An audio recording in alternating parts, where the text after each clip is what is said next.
Eu quero que você abra a sua Bíblia lá no Evangelho de Marcos. Nós vamos ler aí no capítulo 6. Evangelho segundo Marcos, capítulo 6. Eu sempre faço uma pequena introdução.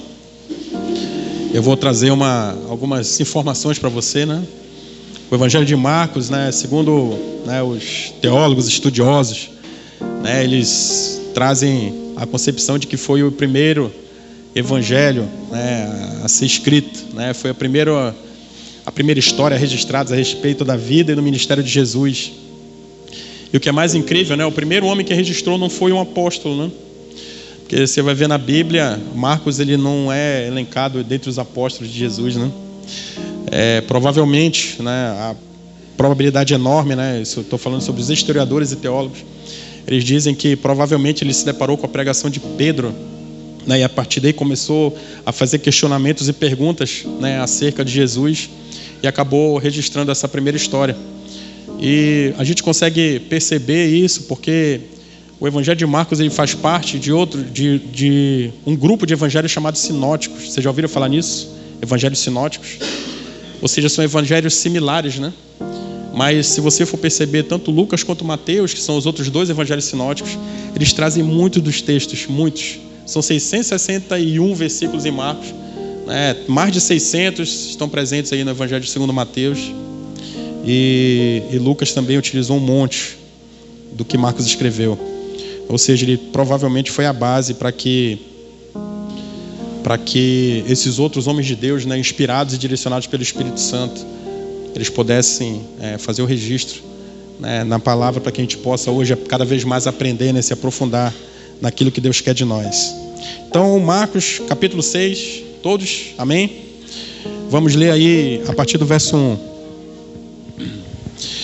Assim diz a palavra: Jesus saiu dali e foi para a sua cidade, acompanhado dos seus discípulos. Quando chegou o sábado, começou a ensinar na sinagoga, e muitos dos que ouviram ficaram admirados. De onde lhe vêm essas coisas? Perguntavam eles. Que sabedoria é esta que lhe foi dada? E estes milagres que ele faz, ou seja, são questionamentos pertinentes, do que eles viram. Verso 3, aí vem a pergunta, Não é este o carpinteiro, filho de Maria, irmão de Tiago, José, Judas e Simão?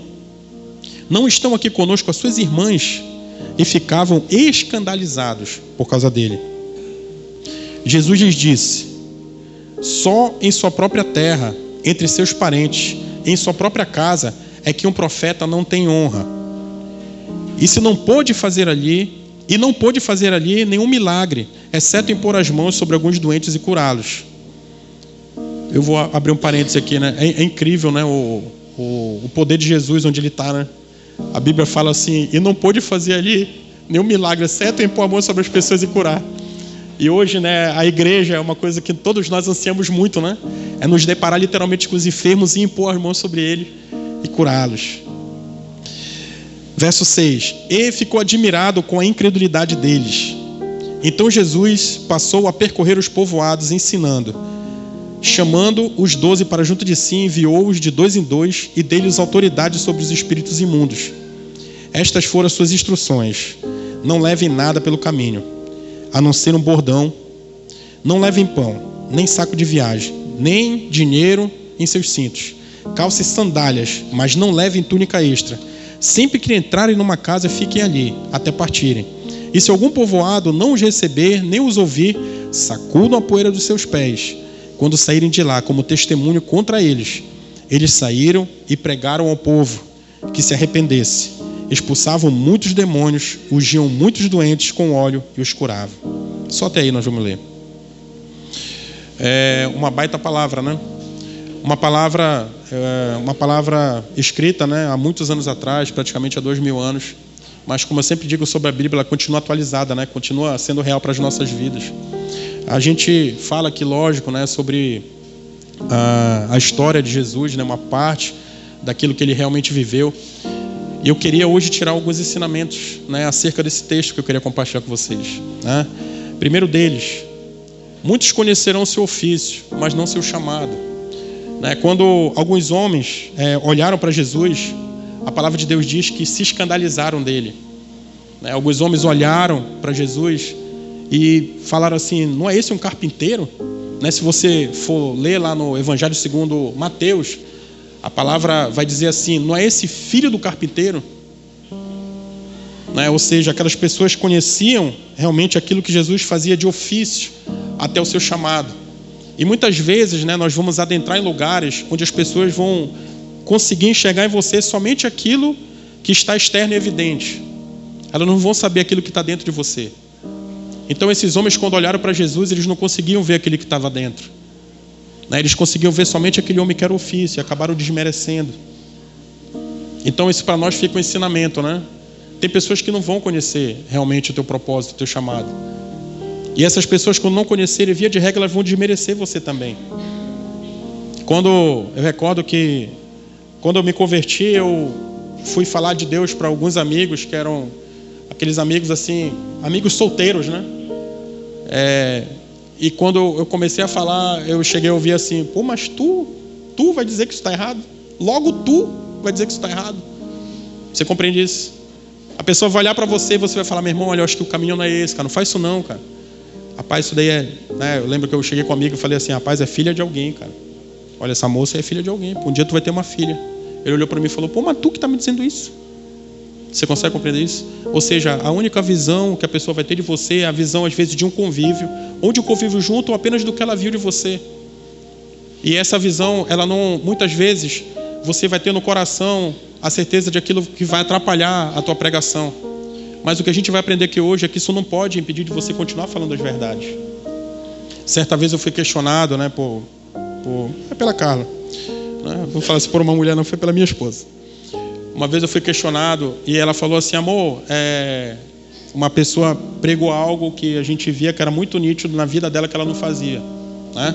E ela pregou algo de uma forma muito incisiva. Pregou não, falou assim, né, numa roda: não, porque tem que fazer assim e tal. E ela chegou e questionou comigo, e um questionamento muito válido. Ela disse para mim: amor, mas é certo ele falar sobre isso? É certo ele pregar sobre isso, ele ensinar sobre isso? E eu busquei aquele momento, né, porque todas as vezes que a minha senhora, né, meus filhos, as pessoas próximas, ela vem tirar alguma dúvida, o que eu tenho sempre certo no meu coração é o seguinte: caramba, eu tenho a responsabilidade de ensinar, né? Então, a palavra de Deus, ela fala que haverá uma maior cobrança sobre esses que ensinam, né? Então você, varão de guerra, homem da sua casa, né, você tem, como sacerdote, você tem a obrigação de ensinar. Então, maior responsabilidade, sem sombra de dúvida, vai ser cobrada de você. E quando eu fui responder para ela, eu falei assim: amor, olha, eu creio que é certo, sim. Mas mesmo que ele não viva, eu falei: mas ele está mentindo? Não, ele está falando a verdade. Então, se ele está falando a verdade, é certo ele ensinar, mesmo que ele não cumpra. Aí, se ele não cumpra, ele vai se resolver com Deus, né? Ou seja, será cobrado porque ele está ensinando. Ou seja, uma cobrança maior ainda. Só que quando a gente, voltando aqui para o texto, quando as pessoas olham para Jesus e falam assim: poxa, mas não é esse o carpinteiro? Né? A gente consegue perceber que, mesmo hoje, alguém aqui não sabe o que é um carpinteiro? Sério, pode levantar a mão, não fique com vergonha não. Não, todos sabem o que é o carpinteiro. Trabalha na parte de madeira, né? Então, quando ainda hoje você vai e conversa com um carpinteiro, você consegue ver que é uma profissão que não exige maior grau de instrução. Ela não exige isso, né? Então, você consegue perceber que quando as pessoas se admiravam de Jesus por aquilo que ele falava, elas não conseguiam compreender que quem não era o homem, mas a ação do Espírito Santo por meio dele. Você compreende isso? Você consegue ter essa percepção? Então, muitas vezes, Leonel vai estar lá no banco, né? Não com aquela senhorinha, com aquela velhinha, né? Depois eu vou falar o que aconteceu. Mas muitas vezes você vai estar no seu lugar de trabalho e a pessoa vai sentar atrás de uma informação, ou numa consulta, né? Ou numa abordagem. Em qualquer lugar que seja, você vai ter a oportunidade de falar de Jesus, e a pessoa ela pode sim se escandalizar e de repente até tentar bloquear, né, que você fale, não é assim? E muitas vezes esse bloqueio vem até de onde não se espera, né? Uma pessoa, eu recordo que em determinada oportunidade, eu creio que o Senhor me levantou para, nos eventos, né, do meu trabalho, de sempre eu pregar. E isso vinha acontecendo, eu nunca pedi, sempre alguém: pô, dá uma palavra, você pode dar uma palavra, né? Porque eu consigo perceber que mesmo aqueles que não acreditam, sabe, eles conseguem ver em você algo de Deus. mesmo aqueles que não acreditam. Ainda que de repente, por um momento muito ruim, por uma percepção totalmente errada, eles te tomem por amuleto, né? Porque você já passou pela situação de você falar de Jesus para alguém e você perguntar, cara, tu não quer confessar Jesus? Ela fala, não, ela não quero. Mas na primeira oportunidade que ela tem um aperto, ela vai e te chama e fala assim, olha, vem aqui, tu pode orar comigo. Você consegue compreender isso? A pessoa ela não quer servir o Deus que você serve, mas ela quer compartilhar das bênçãos que você recebe. Isso é muito real. Então, quando a gente olha sobre, eu vou dizer assim, o improvável, né, de alguém sentar com você, ou de você chegar até alguém e você falar de Jesus e aquela pessoa te rejeitar, eu tenho uma mensagem para você hoje: não pare, não desista. Se você tem sentido essa vontade, você tem falado de Jesus, pode não ser aquela pessoa, mas haverá uma próxima. E via de regra, sabe como é que acontece às vezes? Ela chega e fala assim, poxa, né? Deixa eu te falar uma coisa. Eu fui lá, sentei na moto no rapaz, né? Acredita, hoje eu sentei na moto no rapaz e o rapaz não veio me falar, diz que veio me falar de Jesus. Eu falei, quero saber de Jesus. E a outra pessoa precisando. Ela fala, nossa, rapaz, quem foi esse rapaz que falou de Jesus? E desperta algo no coração e ela vai atrás. Quando nós estávamos separados, teve uma moça que trabalhava comigo, ela chegou para mim e veio me falar de Jesus, né? E ela falou, olha, Jesus assim e tal. E eu, por educação, vou ser bem sincero, por educação, somente por isso. Até porque eu era o gestor da pessoa, né? Sempre tinha que ouvir as pessoas, então eu ouvi por educação. E ela me falou as coisas, e soube que eu estava separado. E passou um tempinho, uma vez conversando com a Carla, a gente separado ainda, eu falei para ela, olha, acredita, não veio uma crente lá do meu trabalho, veio falar de Jesus para mim. Aí a Carla ficou com a anteninha em pé, né? Falei, ela veio falar de Jesus, falou que estava errado, que eu tinha que voltar para casa. Mas ela não sabe dos problemas que a gente passou, né? Eu falando para a Carla, né? Não sabe do problema que a gente passou. Ela não sabe como é a realidade dentro de casa. E hoje, olhando para trás, sabe o que eu aprendo? Independente da realidade que você está passando hoje, Jesus continua sendo Jesus. Independente daquilo que você crê, que você acredita, que você toma para a sua vida, Jesus continua sendo Jesus. Ele continua de braços abertos, aguardando cada um de nós. Amém, irmãos? Quando a gente fala sobre essa questão da profissão, né? Acho que eu tinha 10 anos de idade, e isso tem muito a ver com a maturidade que você encontra em Cristo. O meu pai, para pagar o colégio, ele foi pintar o nosso colégio, né? Foi pintar o colégio inteiro, porque as mensalidades lá atrasaram, ele fez um acordo com o diretor, ele foi pintar o colégio. E não demorou muito, sabe como é menino, né? Não demorou muito para os meninos descobrirem que eu era o filho do senhor que estava pintando o colégio. Então adivinha como é que eu passei a ser chamado? Renzo? Não, passei a ser o filho do pintor. E aquilo, para mim que era imaturo, né? Eu tinha muita imaturidade ainda, para mim foi catastrófico. Nossa, quando eu vi assim no corredor, lá veio o filho do pintor. Por que imaturidade? Imaturidade. Porque se isso tivesse acontecido alguns anos mais tarde, talvez 10 anos depois, numa oportunidade dessa, num momento de intervalo, eu ia pegar lá o rolo e ia lá junto com ele.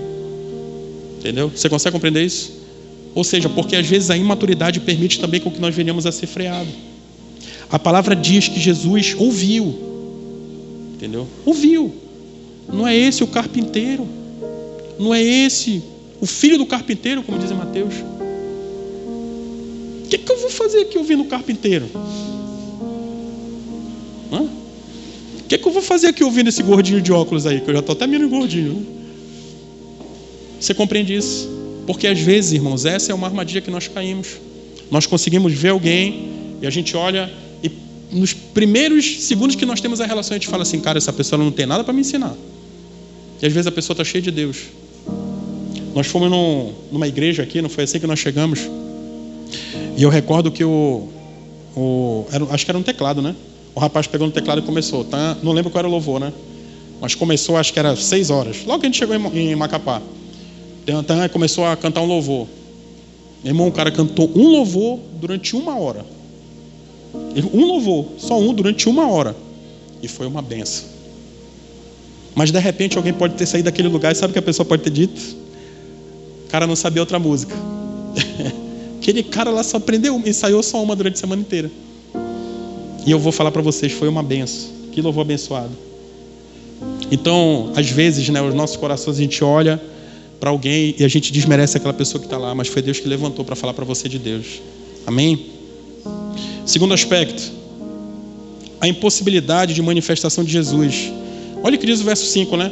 E não pôde fazer ali nenhum milagre, exceto impor as mãos sobre alguns doentes e curá-los. É incrível isso, né? Porque a gente consegue perceber a incredulidade daquele povo que ele teve a oportunidade de pregar. Ou seja, eu tenho uma notícia para dar para você hoje. Você está vivendo as coisas do Senhor? Você tem vivido as maravilhas do Senhor dentro da sua casa, dentro do seu ambiente de trabalho, nos relacionamentos que você faz com as outras pessoas? Você tem vivido isso? Se você de repente no seu coração você fala assim, poxa, eu não tenho vivido, você pode estar atrapalhando os planos de Deus para a sua vida. Você pode estar atrapalhando os planos de Deus para a sua vida. Porque, meu irmão, a gente não está falando de ninguém, a gente está falando de Jesus. Jesus. E olha o que a Bíblia diz. Não pôde fazer ali nenhum milagre. Jesus. Não pôde fazer ali nenhum milagre, exceto impor as mãos sobre alguns doentes e curá-los. O que é que te trouxe até aqui de manhã? Eu já fiz essa pergunta acho que umas 2 vezes. O que é que te trouxe até aqui hoje de manhã? O que é que você veio buscar hoje? O que é que você veio buscar hoje? Faça essa pergunta para você. O que é que fez com que você acordasse cedo hoje e viesse até esse lugar?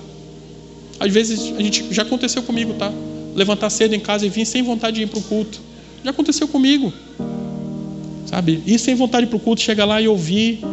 E sair e não ser abençoado. Já aconteceu. Já vivi isso. Só que eu consigo ver que no relacionamento com Deus é um relacionamento de constância. Sabe? Constância. Não adianta você vir aqui de repente, nossa, você tem um pacto. Eu vi um homem, irmãos. Ninguém me falou. Eu vi um homem. Eu vi. O homem uma vez chorar na minha frente, falar para mim, não entendi o que estava acontecendo com ele, porque ele não conseguia parar de chorar. E eu falar para ele, no meio de uma adoração, falar, meu irmão, isso é um toque de Deus na sua vida, meu irmão, se entregue. Abre o coração, fala com Deus, fala das angústias, de repente, que você tem. Se não tem angústia, você está feliz, agradece a Deus pela felicidade, mas fala. Ele escolheu não fazer. E está longe da igreja hoje. Ou seja, mais uma vez, a gente se depara com um bloqueio daquilo que Deus quer fazer. Você pode, de repente, tomar uma decisão de sair indiferente. Você compreende isso?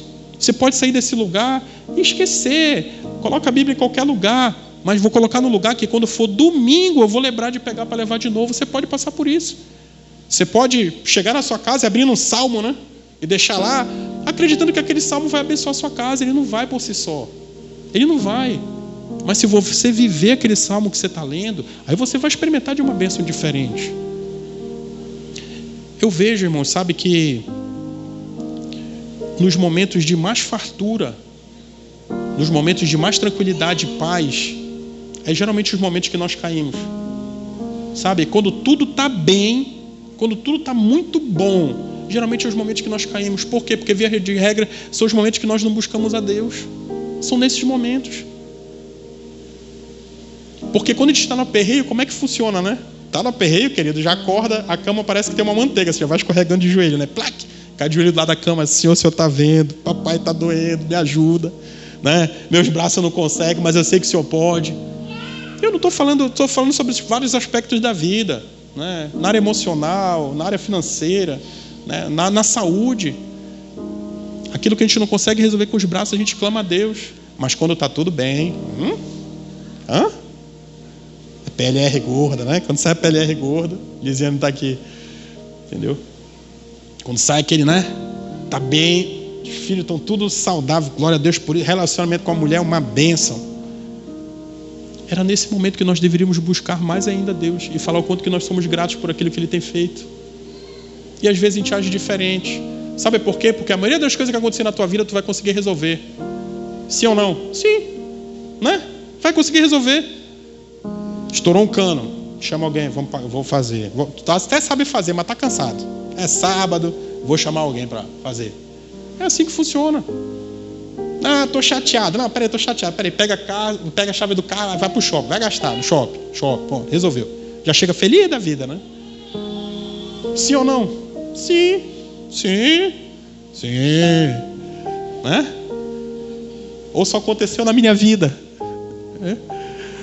Então, a gente tem que ter, irmãos, em nosso coração, saber que os passos que nós damos na vida são passos de fé. Irmãos, meu Deus, Deus sabe o quanto que eu já orei para tocar nele. Cara, ele sabe, só eu e ele sabemos o quanto que eu já orei para tocar nele. Porque tem homem, né, que diz que já tocou. A Bíblia diz que tem homem que já tocou, eu quero tocar também.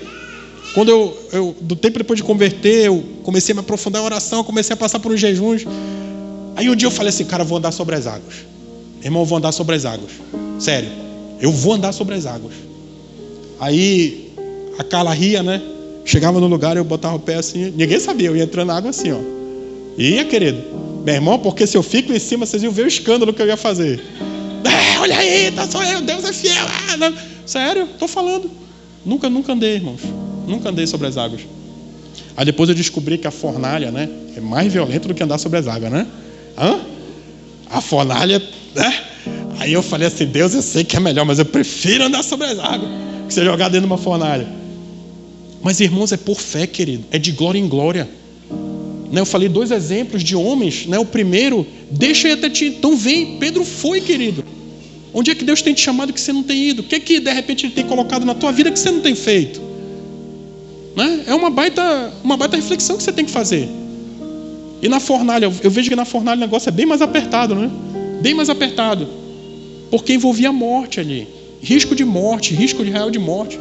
Foram jogados numa fornalha. Risco real de morte. Mas eles não negociaram. Né? Diante daquilo que poderia salvar a vida dele, ele falou, não, meu irmão, eu não vou negociar. Eu posso até morrer, cara, mas eu sei que se meu Deus quiser, Ele vai me salvar. Então qual é a fornalha de repente que você está hoje? Né? Quais são de repente as dificuldades ou os anseios e sonhos que você tem passado? Que se você jogar nas mãos do Senhor, Ele vai ministrar teu coração para ver se isso é bom para a tua vida. Eu vinha conversando hoje, né? Eu vou montar um ministério, pregador de Uber, né? Eu venho cedo já, primeiro é o Uber. Eu sempre tento, fica até ridículo. Aí vocês têm que estar lá, é só você ver. Quem foi? Tu já veio, né? Eu fico puxando o assunto, né? Aí o cara, parece aqueles boxer profissional mesmo. Quando eu dou o murro, né, o cara se esquiva. Eu falei, caramba, passou, mas vai ter outro. Não vou desistir não, quem vai ganhar sou eu. E eu vinha falando com o homem, ele falou sobre o governo, né? Não, porque o governo atual e tal, o pessoal culpa o presidente, mas não é. Começou a falar das coisas. E eu comecei a falar para ele sobre as decisões que a gente toma na vida, né? A gente terceiriza a responsabilidade e coloca a culpa nos outros. É assim que é. Falei para ele do pão careca que a gente repartia lá em casa, né? Eu falei, meu irmão, porque olha o pão. Falei para ele sobre o estudo, né? Que em algum momento na vida lá, meus pais não foi. Eu não queria estudar, não. Eu queria, na época, tinha um Mega Drive, querido. Mega Drive era o videogame. Da tua época, o Mega Drive, né? Olha aí. Mega Drive.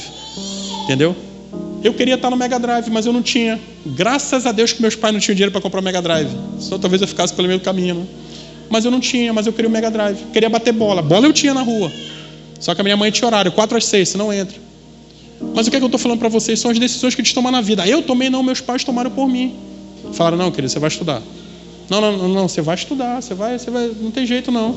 Depois o que você vai fazer na vida é com você, mas a minha obrigação eu vou fazer. Você compreende isso, irmãos? Então tem decisões que nós temos que tomar na vida. Sair daqui, pegar a Bíblia e deixar lá no canto para esperar o próximo domingo, a decisão é sua. E você vai viver a sua decisão, não tem jeito. Você vai viver a consequência dela, não tem jeito. Algo que eu aprendi cedo foi o seguinte, você não escolhe o que você colhe, você escolhe o que você planta. Não dá para escolher... Não, poxa, ai rapaz, melancia, mas agora sou alérgico a melancia, eu quero uma beterraba, nem é fruta, é uma goiaba. Quero uma goiaba, você não vai conseguir, você está plantando coisas diferentes. E a vida não tem jeito, a vida ela é uma semeadura, Aquilo que você planta, você colhe. Então, a gente consegue perceber que esses homens semearam o quê? Eles semearam incredulidade. E a palavra diz que Jesus não conseguiu fazer os milagres naquele lugar. Não foi possível fazer os milagres naquele lugar. Por quê? Porque nós servimos a um Deus que é um Deus reagente, que age por meio da fé. E quando eu falei sobre a oração, que eu oro para tocar em Jesus, nunca pôde, o Senhor já ministrou meu coração em relação a isso. Ele falou, olha, meu filho, o relacionamento comigo é fé.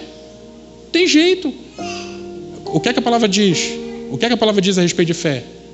Abençoado aquele que crê sem ver. E eu estou querendo mais, não só querendo ver, não, quero tocar, né? Quero dar um passo a mais, um upgrade aí no negócio. Mas confesso a vocês que não desisti da oração, vez ou outra da hora, Senhor, mas o Senhor permitiu, eu sei que, né, é por fé, mas só um dedinho. Se permitir, eu estou aqui, estou à disposição, porque eu quero viver minhas experiências com Deus. E em nome de Jesus, que você viva as suas. Não é que você, às vezes, ao você se reunir com alguém e você for falar de Deus, você possa falar assim, deixa eu falar o que aconteceu comigo. Né? Porque isso é relacionamento com Deus. Deixa eu te falar o que aconteceu na minha casa. Deixa eu te falar o livramento que eu passei. Né? Então você só vai conseguir isso por meio de um relacionamento com Deus. Terceiro aspecto, a desonra, né, experimentada por Jesus. No verso 4, a palavra diz assim, né? E Jesus lhes disse, só em sua própria terra, entre seus parentes e em sua própria casa, é que um profeta não tem honra. Desonrar, irmãos, a desonra, via de regra, ela vem somente por três aspectos. Ela vem ou por ignorância, ou por soberba, ou por orgulho. A desonra, geralmente, ela vem por esses três aspectos. Ou por ignorância, ou por orgulho, ou por soberba. A ignorância, né, quando a gente fala sobre ignorância, se você for ler lá em Atos 17, a palavra de Deus vai dizer o seguinte, que, né, Deus, Ele fechou os olhos para o tempo da nossa ignorância. Né, mas Ele diz assim, da mesma forma com que Ele fala com que fechou os olhos, Ele fala assim, mas agora arrependam-se. Arrependam-se. Então isso é ignorância. O que é a ignorância? É quando alguém olha para Jesus e fala assim, tá falando aí, não é o carpinteiro? Rapaz? Ontem eu passei, ele estava lá no... Entendeu? Não, o carpinteiro, o pai dele, conheci o pai dele, o carpinteiro, ali naquela esquina. Aqui na FAB, né? Carpinteiro aqui na esquina da FAB, conheço, pensei, entendeu? Você compreende isso? Então, por ignorância, aquilo que você não conhece. Aquilo que você não conhece e que você duvida.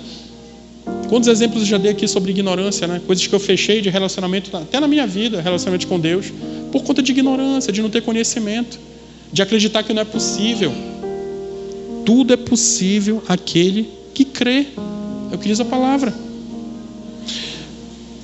O orgulho. Se você, lá em Tiago 4,6, a Bíblia ensina que Deus, Ele se opõe aos orgulhosos, mas concede graça aos humildes. O orgulho, irmãos, é aquilo que você acha de si mesmo. Isso é orgulho. Aquilo que você acha de si mesmo, de uma forma bem exaltada. Isso é orgulho. Né? Você não permite com que nada adentre a respeito daquilo que você acredita. Não, isso aqui, meu irmão, a minha verdade. Não estou nem aí para você. Eu discordo totalmente daquilo que você disse. Você não se permite ser ensinado. Você compreende isso? Uma pessoa orgulhosa, se você perceber, ela não se permite ser ensinado. Ela permanece no mesmo erro, mesmo muitas vezes acreditando que é errado. Eu já passei por isso. Né? Já falei para vocês um dia que eu chutei a porta de casa, embaixo era de vidro, fez um maior barulho, os vizinhos acho que escutaram, porque eu queria entrar porque tinha uma chave atrás da porta. Orgulho, mesmo sabendo que era errado. Eu sabia que eu não devia chutar, eu chutei a porta.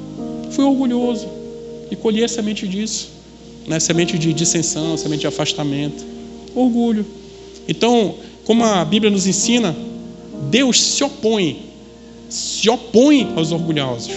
Já pensou você viver uma vida em que Deus está se opondo a você? Olha a tragédia.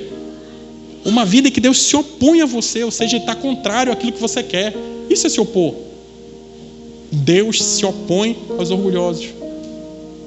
Então essa é mais uma causa de afastamento de Jesus. Terceira, a soberba. Agora, a soberba, eu digo assim, a oposição de Deus, eu vejo Deus contrário, né? Mas olha o que diz sobre a soberba, Salmo 101, verso 5. O Senhor não suporta os soberbos. Eu vejo que é não suporta os soberbos. Então a soberba, ela já não é mais uma questão daquilo que você acredita de uma forma mais exaltada daquilo que você é. Né? A soberba é quando você faz a comparação com o outro. Lembra o publicano orando? E o fariseu, você lembra disso? Vocês lembram disso? Dentro do templo, o publicano e o fariseu, como era a oração do fariseu? Rapaz, né? Senhor, eu agradeço muito a Ti, eu não sou igual esse publicano aí. E o publicano rasgando o coração. Ou seja, soberba. Deus não suporta. Você consegue compreender? O soberbo é insuportável para Deus. Não quer nem perto. E nós olhamos, né? E eu lembro de um homem chamado Hernandes Dias Lopes. Ele escreveu um livro chamado De Pastor a Pastor. É um livro que eu recomendo. Hernandes Dias Lopes, De Pastor a Pastor. Acho que eu tenho até esse livro em casa. Se alguém quiser, depois me avisa. E tem uma frase que marcou minha vida. Ele falou assim: a igreja é o único lugar onde um PhD senta para ouvir um pedreiro. Entendeu? É na igreja. É o único lugar onde alguém com pós-doutorado, doutorado, mestre, ele senta para ouvir alguém que está cheio de Deus. Ele tem o entendimento que aquele cara pode derramar sobre a vida dele. Isso acontece na igreja. E eu parei para pensar, eu falei, poxa, é verdade. Vou abrir um parênteses aqui, irmãos. Aquele momento, caixa preta, tá? Verdade, certo. Vai ter um seminário não, um congresso, sei lá, palestra, vencendo na vida. Quem é que vai palestrar? Gari João Souza. Tu vai para essa palestra? Não, sinceramente, cara. Você vai? Sim ou não? Olha como é difícil a gente assumir a verdade, né? Olha a palestra Como Vencer na Vida, palestrante Gari João Souza. Não desmerecendo a profissão, tá? Só estou dizendo para você sobre a questão da necessidade do empenho do crescimento. Você consegue compreender isso? Você iria nessa palestra, sinceramente? Agora eu vou fazer uma outra pergunta. Aí você vai para a igreja, aí você vê esse congresso de homens, entendeu? Aí o cara chega para você e fala assim: irmão, deixa eu falar uma coisa. Aí é quando escandaliza. Ele prega e é uma bênção. E quando termina ele fala aquilo que ele faz para sustentar a sua casa. E você se escandaliza. Eu fui para o congresso de homens em Manaus e fui pregar um homem americano, um evangelista americano. O cara era quase do tamanho dessa porta. Tu estava lá, não estava lá nesse? Estava, né? Tu lembra dele, né? Meu irmão, negão, né? Meu irmão, caboclo enorme, mas enorme. Quem já viu A Espera de um Milagre? O filme? Daquele naipe. Meu irmão, pegaram aquele cara, tiraram e botaram lá para pregar. Começou a falar, pregou. Depois, quando chegou ao final, ele foi falar quem ele era. O cara, ele era major do Pentágono, né? Nos Estados Unidos. Major do Pentágono. Estava sobre a coisa de mais de 8 mil homens. Eu falei, caramba, cara, o cara... tudo para ser soberbo, né? Tudo para ser soberbo. O cara, ele é um dos executores do maior, vou dizer assim, do maior exército, né? Do maior exército do mundo. É o cara que foi pregar. Aí sabe o que aconteceu? Aí uma aula. Quando eles chegaram em Manaus, estava tendo um encontro. O encontro era uma busca de Deus. Ele, como pregadores, eles não conheciam a cidade, então podiam, né, conhecer, vai ao encontro das águas, tudinho. O que é que eles fizeram? Foram para o encontro. Sentaram na cadeira para ser ministrados. Os caras que foram chamados para o congresso para ministrar. Sentaram na cadeira para ser ministrado pelos aqueles irmãos lá daquela igreja. Aí é o momento que o irmão dá uma aula de humildade, né? Aí Pudera, quando ele começou a falar, eu lembro até hoje, né? Lembra, né? Vamos lá, pá, tu lembra da palma? Quando ele começou a falar, abriu a boca, nossa, um homem cheio de Deus. E o que eu vejo que é mais difícil até, né? Porque quando você vai pregar, você consegue transparecer tudo aquilo que você está falando, mas ele tinha um tradutor, que eu não sei falar inglês até hoje, né? Mas ainda fica aquela, né? Aí o cara falava, e você, todo mundo vendo a atmosfera de Deus, o quanto que Deus foi presente. Então, que a gente tenha, né, em nossos corações a certeza de que a ignorância, a soberba e o orgulho, ele nos afasta de Jesus. Quarto aspecto: mesmo diante da adversidade, Jesus permaneceu firme no propósito. Olha só, a incredulidade, ela não pode ser a medida da sua fé. Você entendeu o que eu disse? A incredulidade, ela não pode ser a medida da sua fé. Você não pode parar de falar de Jesus porque os outros não acreditam. Você não pode parar. Você em algum momento pode se colocar no meio, diante de um monte de pessoas que nenhuma delas acredita naquilo que você acredita. Só que o que eu consigo perceber cada vez mais é que o que o outro tem na incredulidade não vai mexer na fé e na certeza que eu tenho dentro do meu coração. Quando eu falo para as pessoas, eu consigo perceber, e na hora muitas vezes se percebe, que ela olha para mim e na mente dela parece que eu consigo ler, eu imagino Jesus, a pessoa, nossa, que chato, que esse cara está falando, não estou nem aí para isso, estou doido para ir embora. Entendeu? Eu consigo às vezes, né? Às vezes tem discernimento. Você chega do lado e olha, deixa eu falar porque Jesus, tal, Jesus salva. Né? A gente vai falando e a pessoa, você consegue ver nos olhos dela dizendo assim, cara, termina logo que eu quero partir, né? Só que isso não vai fazer, de nenhuma forma, vai desmotivar a falar de Cristo. Porque eu sei em quem eu tenho crido. Assim como a palavra diz. Isso não pode fazer com que nós paremos de avançar. Isso não pode acontecer. Eu morei num prédio bem aqui, esse prédio. Acho que, deixa eu ver se o menino, a menina assim. Aquele sim. Sim. Ah, não, teve uma pessoa aí que ela estava de mudança. Mas eu convidei todo mundo aí para vir para cá. Vamos, bora lá, tem um negócio bacana, a gente faz uma oração. Não, beleza, show de bola. Vamos orar para você. Não, beleza, show de bola, legal. É como alguém diz, meu irmão, vai lá, né? Vai lá, eu vou ficar aqui, vai lá, não quero não. Mas fui convidado, querido. Só que isso não me fez ir para mudar para um outro lugar e não falar de Jesus para as pessoas. Entendeu? Não me fez ir para chegar a atender as pessoas de repente e não falar de Jesus para as pessoas. E não pode me fazer parar. Porque a medida da incredulidade, ela não pode ser a medida daquilo que eu creio. Você compreende isso? Então, Jesus experimentou da adversidade e avançou e mudou a história da humanidade. Será que é você, Leonel, que vai mudar a história de Macapá? Entendeu? Você. Você compreende isso? Deus tem um plano para a tua vida que às vezes você nem conhece. E às vezes a gente até duvida, né?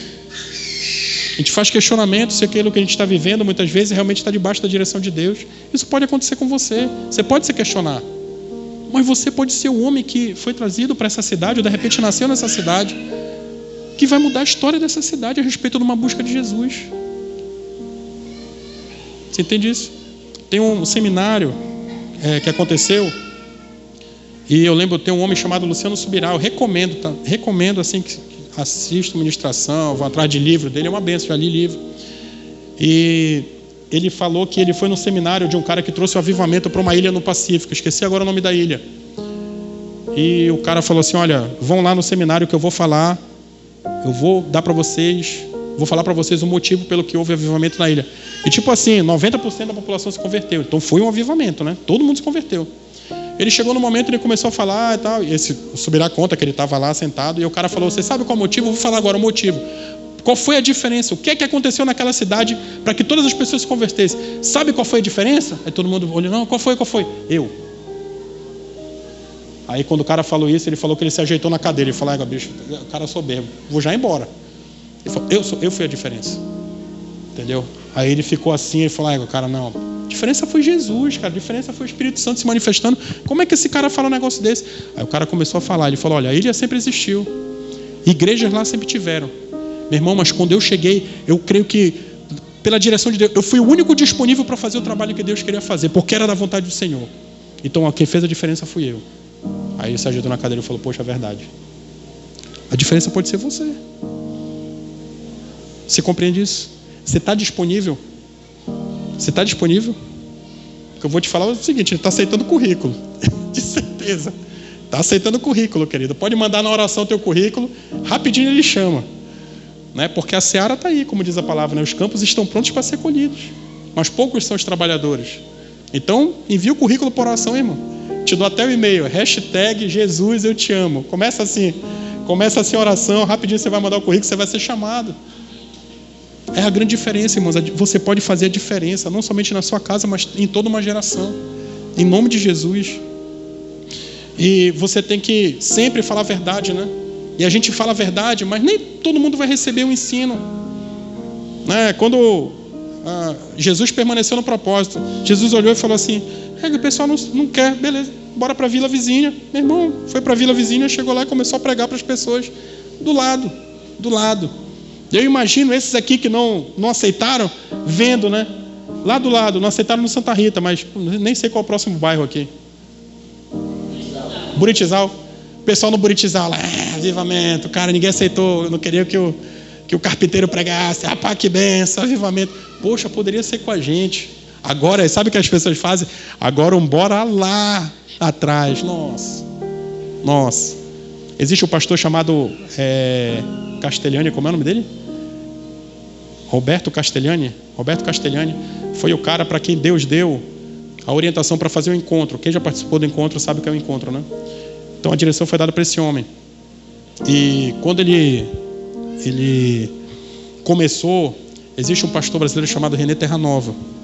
Ele foi o primeiro pastor que foi lá para aprender como é que se fazia o encontro. Ele foi aprender como se fez o encontro, voltou, ele é de Manaus, né? Estava em Manaus, não sei se ele é manauara, e começou a fazer o encontro em Manaus, e a igreja começou a expandir. Então outros pastores, quando viram, fizeram uma comissão e falaram assim, não, vamos lá com o cara. Só que quando eles chegaram lá, ele já era muito requisitado, então a agenda dele super lotada. E eles começaram a insistir com o pessoal do marketing, né? Com a secretária, olha, não, a gente veio do Brasil, avisa para ele, mas encheram a paciência. Ele falou, cara, fala o seguinte, 7 horas da noite em tal lugar, eu vou lá na igreja, diz para ele lá, beleza. Aí foram, acho que eram 30 e poucos pastores. Quem conta esse testemunho é meu pastor. 30 e poucos pastores. Ele queria ir, mas acabou que não foi. Ele falou, cara, graças a Deus que eu não fui. Porque quando eles chegaram lá, esperaram um tempão, e o homem entrou e falou assim, sim, cadê os brasileiros? Só os brasileiros. Vocês são pastores brasileiros? Sim, o que foi? Não, a gente veio porque não sei o que. Ele falou, vem cá, deixa eu fazer uma pergunta para vocês. Lá não tem o Espírito Santo, não? Que tal? Foram numa caravana, fretaram um avião, passaram dias lá insistindo, horas esperando o cara, e falou, vem cá, mas lá não tem Espírito Santo, não? Que cara, Deus me deu por meio de oração, você não ora lá, não? Que tal, querido? Que tal? Entendeu? Aí ele, não, eu tive aqui, não sei como é que foi, mas eu imagino, né, o constrangimento. Mas eu falo assim, são ensinamentos que a gente acaba tendo ao longo da vida. Ensinamentos ao longo da vida. Verso 5 já.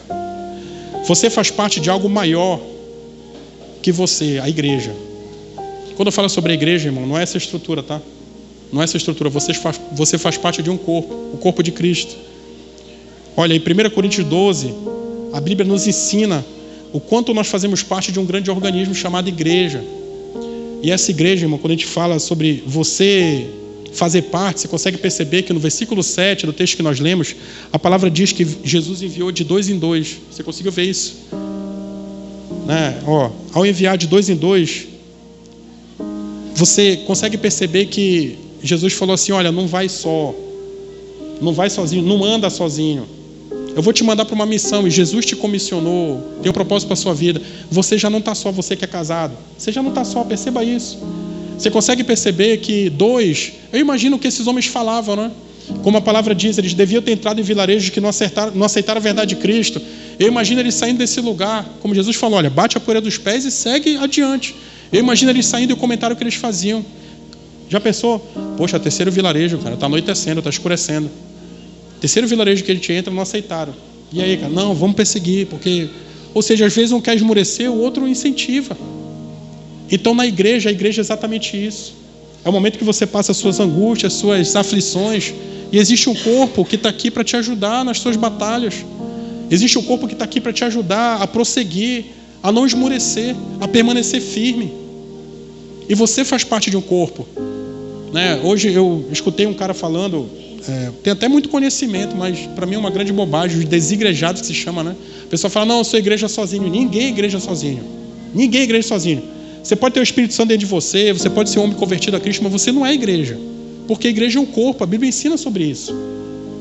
Porque às vezes a pessoa fala assim, a igreja sou eu, tá certo. A igreja é você quando você faz parte de uma igreja. Mas você sozinho, você não é igreja. E está aí a Bíblia, pode me provar o contrário. Você compreende isso? Então você tem que entender que você faz parte de um corpo muito maior. Você tem que entender que você não pode morrer afogado cheio de bois ao teu redor. Está com dificuldade, busca ajuda. Busca ajuda, busca auxílio. Compartilha experiências. A gente vem aqui domingo até pós-domingo falando de uma palavra de ensinamento, mas também uma palavra de encorajamento para a tua vida. Permaneça firme. A célula na casa dos irmãos, acho que foi a célula que deu mais gente dessa vez, se fizesse a contagem. Né? E teve muita coisa, agir de Deus. Teve a armadilha de camaleão da Gil, a armadilha do camaleão lá para não pegar as plantas. O Léo caiu, meu irmão, ficou, parece sei lá o que, meu irmão, dedo feio. levantou unha. Né? Então assim, irmãos, quando a gente fala, né, mas é um momento de bênção. Graças a Deus não quebrou a perna, né? Engatou no buraco, mas não quebrou. Então a gente consegue ver livramento. Isso é igreja. É junto, clamando, orando, buscando, né? Experimentando o favor de Deus. Isso é igreja. E para finalizar, irmãos, a dependência de Deus no chamado para a sua vida. Olha no verso 8. Ordenou que nada levasse para a sua jornada a não ser um cajado, nem alforje, nem comida, nem dinheiro. Em determinados momentos, irmãos, vocês vão ser chamados a fazer algo que você vai olhar, você não tem nem a provisão necessária para fazer. Mas uma coisa eu digo para você, faça. Se for da direção de Deus, faça sem temor. Mas também, se Deus não mandar fazer, não faça. Tem um testemunho do meu pastor, né? Ele chegou um dia num sítio grandão que tinha da IDPB lá em Manaus. Ele olhou, viu que não tinha telhado, né? No barraco lá, estava sem telhado. Ele falou, meu irmão, vou colocar um telhado. Chamou os irmãos e falou, meu irmão, quanto é que é? Tá, hoje em dia, sei lá, vou chutar aqui, 10 mil para cobrir tudo. Ele falou, 10 mil, vou passar no meu cartão. Ou deu cheque, sei lá. Irmão, não, eu dou tanto. Falou, vai ser fácil pagar 10 mil. Passou, 10 mil. Irmão, no primeiro mês, digamos que fosse 10 de mil, né? No primeiro mês ele juntou 200 dos irmãos. No segundo mês ele estava só.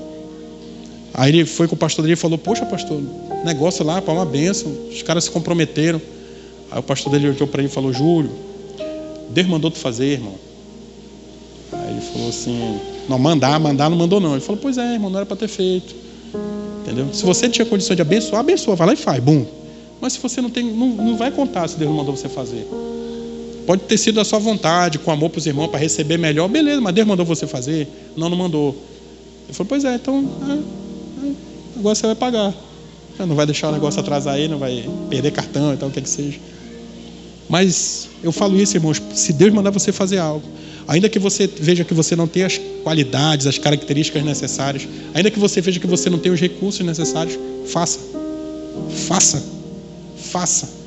Porque Ele vai acrescentar em você as qualidades e Ele vai apresentar diante de você os recursos. Amém? Então fique de pé, eu quero orar com você. Que você entenda, irmãos, que você serve a um Deus que é um Deus do sobrenatural e do extraordinário, né? Que mesmo você servindo a Deus e mesmo você sabendo que você hoje tem uma felicidade, uma alegria diferente de tudo aquilo que você já experimentou, você tem que ter a maturidade de entender que tem pessoas que não vão receber. Você vai falar das verdades, você vai ser direcionado por Deus para de repente pregar em algum lugar, falar com alguém sobre Jesus, e a pessoa não vai entender, ela não vai receber. Só que o que eu queria que você levasse como última frase de hoje aqui desse lugar, não desista, permaneça firme, prossiga, avance, seja persistente. Não estou dizendo persistente, né, de você chegar atrás de alguém e falar assim, olha, Jesus, a pessoa vai andando e diz, Jesus. Não é isso que eu estou dizendo. Mas estou dizendo, se seja persistente. Se alguém rejeitar, a palavra diz, meu irmão, bate a poeira das sandálias dos pés e parte, querido. Mas não deixe de falar. Não deixe com que as adversidades externas tenham impacto naquilo que você acredita. Isso não pode mudar quem você é. Isso não pode mudar de forma alguma aquilo que você acredita. Amém? Então feche seus olhos. Vamos orar.